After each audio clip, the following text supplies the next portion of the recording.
Orthodox Bible 86 పుస్తకాలు, charismatic Bible 76 పుస్తకాలు, Roman Catholic Bible 73 పుస్తకాలు, ప్రొటెస్టెంట్ బైబిల్ 66 పుస్తకాలు. ఈ నాలుగింటిలో ఏది నిజమైన బైబిల్ గ్రంథం?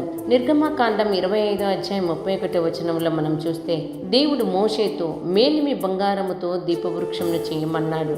దాని రెండు వైపులా మూడు కొమ్ములు ఉండాలని చెప్పారు. అంటే 6 కొమ్మలు, ప్రతి కొమ్మలో మొగ్గ, పువ్వు, బాదము రూపమైన 3 కలశములు ఉండాలి. కొమ్మలు 9 కలశములు ఉండాలి. అంటే 6 కొమ్మలు ఇంటూ 9 54. దీపవృక్షము మధ్యకాండానికి 4 మొగ్గలు, 4 పువ్వులు, 4 బాదములు ఉండాలని చెప్పారు.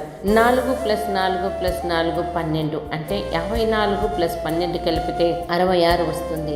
39వ వచనంలో ఆ ఉపకరణములన్నీ 40 వీసెల మేలిమి బంగారుతో చేయవలనంటే 40 మందితో వ్రాయబడింది.